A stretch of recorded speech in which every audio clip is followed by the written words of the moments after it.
नागरिकता खत्म करने से क्या खत्म होंगी मुसीबतें? नागरिकता खत्म करने से क्या खत्म होगा लव जिहाद? नागरिकता खत्म करने से क्या खत्म होगी घुसपैठ? धर्म ज्ञान पर सुप्रीम कोर्ट वकील अश्विनी उपाध्याय की बड़ी बात। कल जिहादियों ने पाकिस्तान के सुप्रीम कोर्ट को घेर लिया और पूरे सुप्रीम कोर्ट में तोड़फोड़ किया। गलती क्या थी सुप्रीम कोर्ट की? सुप्रीम कोर्ट के जज साहब ने कहा कि पाकिस्तान में रहने वाले गैर मुसलमानों को भी फ्रीडम ऑफ रिलीजन है और उन्होंने एक व्यक्ति को इस निंदा के आरोप से बरी कर दिया। बस इतना काम किया था, पूरा एकदम सुप्रीम कोर्ट में तोड़फोड़ हो गई। जज साहब को पुलिस बुलानी पड़ी, सेना बुलानी पड़ी अपनी जान बचाने के लिए। इसके पहले जिहादियों ने बांग्लादेश में प्रधानमंत्री को खदेड़ दिया था, जहाज से भाग के आई। इसके पहले जिहादियों ने बांग्लादेश की सुप्रीम कोर्ट को घेरा और सुप्रीम कोर्ट के चीफ जस्टिस को रिजाइन देना पड़ा। इस समय बांग्लादेश में जितने भी हिंदू डॉक्टर हैं उनसे इस्तीफा लिया जा रहा है। जितने हिंदू टीचर हैं, प्रोफेसर हैं, डीन हैं, रीडर हैं, इंजीनियर हैं, एग्जीक्यूटिव इंजीनियर हैं, सबसे इस्तीफा लिया जा रहा है। जितने इस समय बांग्लादेश में हिंदू जज हैं उनसे इस्तीफा लिया जा रहा है। जितने मजिस्ट्रेट हैं, कप्तान हैं, थानेदार हैं, उनसे इस्तीफा लिया जा रहा है। जबकि बांग्लादेश में हिंदू 1.25 करोड़ हैं, उसके बावजूद बांग्लादेश में हिंदुओं की स्थिति है। और भारत के नेता, अभिनेता, लेखक, बुद्धिजीवी, पत्रकार कहते हैं मजहब नहीं सिखाता आपस में बैर रखना। यह स्टॉकहोम सिंड्रोम कब जाएगा? यह नार्सिज्म की बीमारी कब जाएगी? यह मेगलोमोनिया की बीमारी कब जाएगी? यह स्टॉकहोम सिंड्रोम अगर नेताओं का नहीं निकला, अगर हमारे जजों को स्टॉकहोम सिंड्रोम से बाहर, स्टॉकहोम सिंड्रोम की बीमारी खत्म नहीं हुई, तो भारत बर्बाद हो जाएगा। क्योंकि आज भी मैं देखता हूं, चाहे वो लोकसभा के सांसद हो, चाहे राज्यसभा के सांसद हो, चाहे सुप्रीम कोर्ट के जज हो या हाई कोर्ट के जज, एक ही बात कहेंगे, मजहब नहीं सिखाता आपस में बैर रखना। जबकि सच्चाई ये है, अफगानिस्तान में हिंदू, जैन, बौद्ध, सिख खत्म हो गए, ब्राह्मण, क्षत्रिय, वैश्य, दलित खत्म हो गए। मजहब ने ही कहा कि इनको हटाओ। पाकिस्तान में का जो विभाजन हुआ भारत पाकिस्तान का, वो मजहब के आधार पर हुआ, क्योंकि मजहब ही कहता है आपस में हम एक साथ नहीं रह सकते। अभी जो पाकिस्तान में हिंदू, जैन, बौद्ध, सिख खत्म हो रहे, ब्राह्मण, क्षत्रिय, वैश्य, दलित खत्म हो गए, वो मजहब ही सिखाता है बैर रखना। जेठमलानी जी वहां से आए, आडवाणी जी भाग के आए, मनमोहन सिंह भाग के आए, मिल्खा सिंह भाग के आए, गुलजार साहब भाग के आए, मोहिंदर अमरनाथ भाग के आए, सुनील दत्त भाग के आए, प्रेम चोपड़ा का परिवार भाग के आया, कपूर, पृथ्वीराज कपूर पूरा परिवार लेके भाग के आए। क्यों? क्योंकि मजहब ही सिखाता आपस में बैर रखना। इसके बावजूद भारत के बैठे नेता, अभिनेता, लेखक, बुद्धिजीवी, पत्रकार, कलमकार, जिनको नार्सिज्म हो रखा है या मेगलोमोनिया हो रखी है या स्टॉकहोम सिंड्रोम हो रखा है, वो कहते हैं मजहब नहीं सिखाता आपस में बैर रखना। अरे मजहब अगर बैर नहीं सिखाया जाता है तो मजहब के आधार पे अजमेर में केवल हिंदू बेटियों से बलात्कार क्यों हुआ था? मजहब नहीं सिखाता आपस में बैर रखना तो बांग्लादेश में, पाकिस्तान में केवल हिंदुओं के ही घर में बलात्कार क्यों हो रहा है? और बलात्कार भी कैसे? पतियों के सामने पत्नी का बलात्कार हो रहा है, भाई के सामने बहन का बलात्कार हो रहा है, बच्चों के सामने मां का बलात्कार हो रहा है और पिता के सामने बेटी का बलात्कार हो रहा है। मुझे कोई एक घटना बता दो पाकिस्तान में जहां किसी मुस्लिम के घर में पिता के सामने उसकी बेटी का बलात्कार किया हो इन जिहादियों ने। मजहब सिखाता है आपस में बैर रखना, इसीलिए हम अफगानिस्तान से खत्म हो गए। मजहब सिखाता है आपस में बैर रखना, इसलिए पाकिस्तान से खत्म हो गए। और मजहब सिखाता है आपस में बैर रखना, इसीलिए हम बांग्लादेश से खत्म हो रहे। मजहब ही सिखाता है आपस में बैर रखना, इसलिए कश्मीर से खत्म हो गए। मजहब ही सिखाता है आपस में बैर रखना, इसलिए नागालैंड से खत्म हो गए, मिजोरम से खत्म हो गए, मेघालय से खत्म हो गए, लक्षद्वीप से खत्म हो गए, लद्दाख से खत्म हो गए।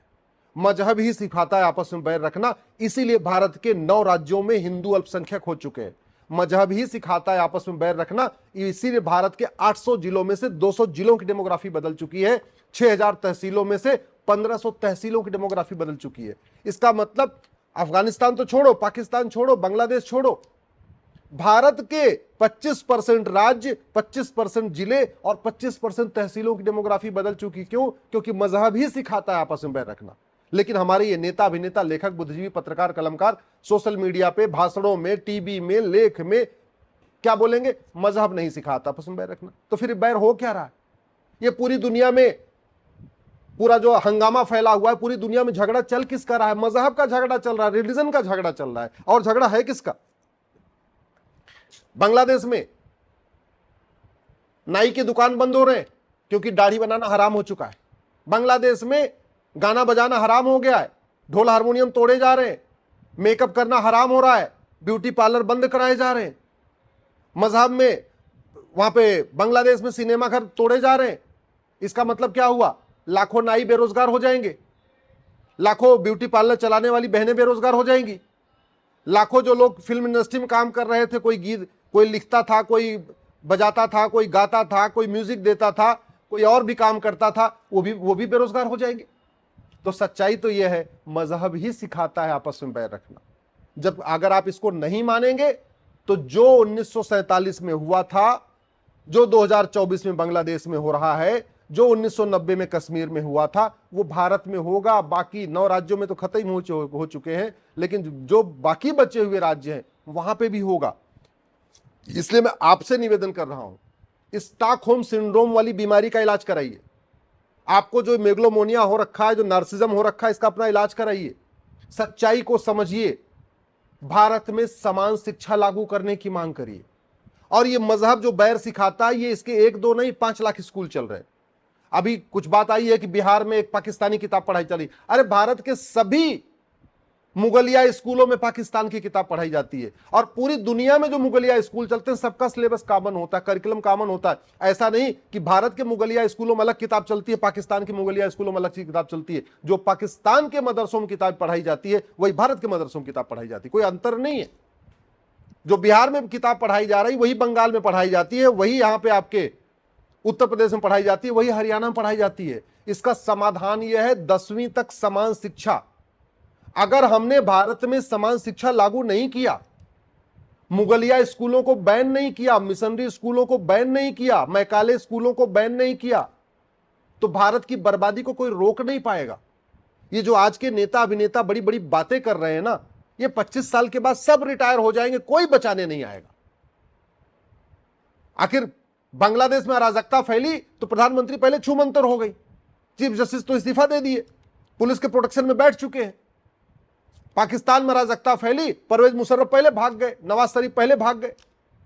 अफगानिस्तान में अराजकता फैली, जो वहां के राष्ट्रपति थे तो जहाज से पहले भाग गए। बचा कौन? जनता। न तो अफगानिस्तान में नेता रुके जनता को बचाने के लिए, न पाकिस्तान में कोई नेता आया जनता को बचाने के लिए, और न बांग्लादेश में सब कुछ हो रहा है, हत्या हो रहा है, बलात्कार हो रहा है, गौशालाएं जलाई जा रही हैं, इंसानों को जलाया जा रहा है, खेत खलिहान पे कब्जा हो रहा है, दुकान मकान पे कब्जा हो रहा है, शोरूम लूटे जा रहे हैं। कोई नेता बचाने नहीं आ रहा है। नेता तो छोड़ो, सेना नहीं बचाने आ रही। सेना और पुलिस तो केवल नेताओं को बचाती है, आम जनता को नहीं बचाती।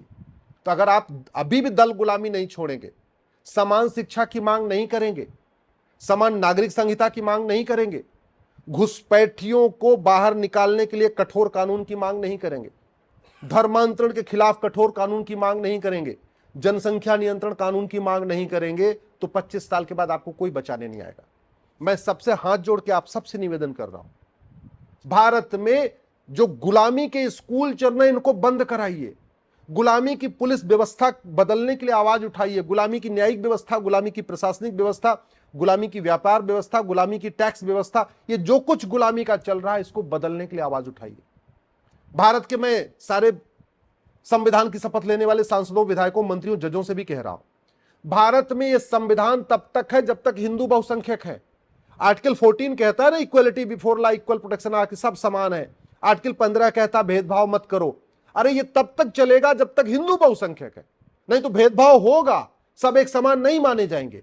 आर्टिकल 16 कहता है सबको समान अवसर दो, ये तब तक चलेगा जब तक हिंदू बहुसंख्यक है। हिंदू खत्म हो जाएंगे, सबको समान अवसर नहीं मिलेगा। आर्टिकल 21 कहता है right to life, liberty, right to dignity, ये तब तक चलेगा जब तक हिंदू बहुसंख्यक है। आर्टिकल 25 कहता है फ्रीडम ऑफ रिलीजन, ये तब तक चलेगा जब तक हिंदू बहुसंख्यक है। आपका माइनॉरिटी को प्रोटेक्शन तब तक है जब तक हिंदू बहुसंख्यक है। जिस दिन हिंदू माइनॉरिटी में आ जाएगा, आर्टिकल 29-30 काम नहीं करेगा, यूनिफॉर्म सिविल कोड यहां काम नहीं करेगा। ये जो बड़े बड़े मठ मंदिर हम बनाते जा रहे हैं, ये नहीं बचेगा। ना अफगानिस्तान में बचा, ना पाकिस्तान में बचा, ना बांग्लादेश में बचेगा। तो मठ मंदिर भी नहीं बचा पाएंगे, केवल कानून बचाएगा, और वो भी तुरंत बन जाए तब देर से बनेगा तो भी नहीं बचा पाएगा। ये भारत में संविधान इसलिए है क्योंकि हिंदू बहुसंख्यक है। भारत में डेमोक्रेसी इसलिए चल रही क्योंकि हिंदू बहुसंख्यक है। भारत में सुप्रीम कोर्ट के सारे जजमेंट मान लिए जाते हैं, सुप्रीम कोर्ट को कोई घिराव नहीं करता, हाई कोर्ट पे कोई हमला नहीं करता क्योंकि हिंदू बहुसंख्यक है। भारत में संसद विधानसभा पे कोई हमला नहीं होता, हिंदू बहुसंख्यक है। भारत की चीफ जस्टिस को कोई बंधक नहीं बनाता है, प्राइम मिनिस्टर को कोई बंधक नहीं बनाता, यहां सत्ता परिवर्तन नहीं होता, तख्ता पलटी नहीं होती क्योंकि हिंदू बहुसंख्यक है। हिंदू बहुसंख्यक है इसलिए सेना विद्रोह नहीं करती, हिंदू बहुसंख्यक है नौकरशाह साजिश नहीं करते, हिंदू बहुसंख्यक है इसलिए संसद विधानसभा सुरक्षित है, हिंदू बहुसंख्यक है इसलिए सांसद विधायक मंत्री बहुसंख्यक सुरक्षित है, हिंदू बहुसंख्यक है इसलिए हाई कोर्ट के जज सुप्रीम कोर्ट के जज सुरक्षित है। इसलिए मैं आप लोगों से हाथ जोड़ के निवेदन कर रहा हूं, आप सांसद और विधायक हैं, हिंदुओं सनातन धर्म को मजबूत करने के लिए कानून बनाइए। आप हाई कोर्ट सुप्रीम कोर्ट के जज हैं, सनातन धर्म को मजबूत करने के लिए जजमेंट दीजिए, फैसला करिए। ये विदेशी चश्मा हटाइए, ये भाड़े वाला जो विदेशी चश्मा है सेकुलरिज्म का, इसको उतारिए। जब हिंदू ही नहीं रहेगा तो फिर बचेगा क्या? अगर इसके बावजूद आप अफगानिस्तान से नहीं सीख रहे, पाकिस्तान से नहीं सीख रहे, बांग्लादेश से नहीं सीख रहे, तो याद रखिएगा जैसे आज की डेट में बांग्लादेश में प्रोफेसरों से रिजाइन लिया जा रहा है, जजों से रिजाइन लिया जा रहा है, कलेक्टरों से रिजाइन लिया जा रहा है, कप्तान जितने उनसे रिजाइन करवाया जा रहा है, जितने भी हिंदू सरकारी नौकरी में हैं सबसे बंदूक के दम पे रिजाइन कराया जा रहा है, कलमा पढ़वाया जा रहा है, रिजाइन करवाया जा रहा है। अगर आप यही चाहते हैं आपके बच्चे यही करें, आपके नाती पोती के साथ, पोतों के साथ यही हो, आप यही चाहते हैं कि आपके परिवार में, आपके रिश्तेदार, आपके नातेदार के घर में बलात्कार हो, उनका घर जलाया जाए, उनके खेत खलिहान पे कब्जा हो, उनके दुकान मकान पे कब्जा हो, तो सेकुलरिज्म का राग अलापते रहिए। मजहब नहीं सिखाता है इसकी राग अलापते रहिए, सेकुलर बने रहिए, अपनी इमेज की चिंता करते रहिए, नार्सिज्म मेगलोमोनिया में डूबे रहिए, स्टॉकहोम सिंड्रोम में डूबे रहिए, हम फिर कुछ नहीं कहेंगे। और चाहते हैं आपकी आने वाली पीढ़ियां सुरक्षित रहे तो सनातन धर्म को मजबूत करने के लिए नियम कानून बनाइए, सनातन धर्म को मजबूत करने के लिए जजमेंट दीजिए। और मैं खबर पालिका से भी निवेदन कर रहा हूं, समस्याओं को मत दिखाइए, समस्याओं का मूल कारण और स्थायी समाधान बताइए।